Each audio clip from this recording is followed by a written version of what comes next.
இப்ப வாசிங்க லூக்கா 8ஆம் அதிகாரம் 25ஆம் வசனம். உங்களுடைய விசுவாசம் எங்கே? அவர்கள் பயந்து ஆச்சரியப்பட்டு காற்றுக்கும் கடலுக்கும் கட்டளையிடுகிறாரே, அவைகள் இவருக்கு கீழ்ப்படுகிறதே அப்படின்னு சொல்லி மற்ற சீசர்கள் எல்லாம் ஆச்சரியப்படுறாங்க. என்ன சூழ்நிலை? வாங்க அக்கறைக்கு போவோன்னு கூட்டிட்டு போறாரு. போகும்போது சீசர்கள் எல்லாம் படகுல இருக்கிறாங்க. இயேசு என்ன செய்து கொண்டு இருக்கிறார்? நல்ல தலையணை வச்சு நிம்மதியா தூங்கி கொண்டு இருக்கிறார். காற்றடிக்குது, புயல் அடிக்குது, அலை வந்து படகுல மோதி இப்ப படகு என்ன செய்யுது? நிரம்பிக்கிட்டு இருக்கு. இன்னும் கொஞ்ச நேரத்தில் படகு மூழ்கிற கண்டிஷன்.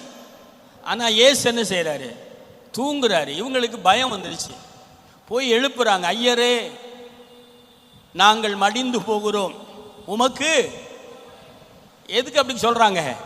நாங்கெல்லாம் சாக போறோம், எங்களோட சேர்ந்து நீங்களும் தான் சாக போறீங்க. உங்களுக்கு பயம் இல்லையா? கவலை இல்லையா? சாக போகிறங்கிற எந்த விதமான பதட்டம் இல்லையா? நல்லா தூங்கிட்டு இருக்கீங்களே கேட்குறாங்க.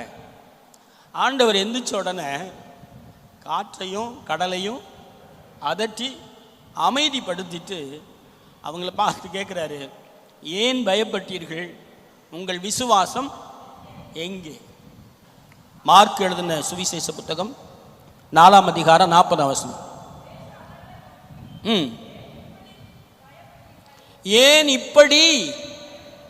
ஏன் இப்படி பயப்பட்டீர்கள்? ஏன் உங்களுக்கு விசுவாசம் இல்லாமல் போயிற்று? பயம் உள்ள வந்தா எது வெளியே போயிடும்? விசுவாசம் வெளியே போயிடும். யாரெல்லாம் பயப்படுறீங்களோ அவங்களுக்குள்ளே பயம் வந்துருச்சுன்னா என்ன வெளியே போயிடும்? சொல்லுங்க. விசுவாசம் வெளியே போயிடும்.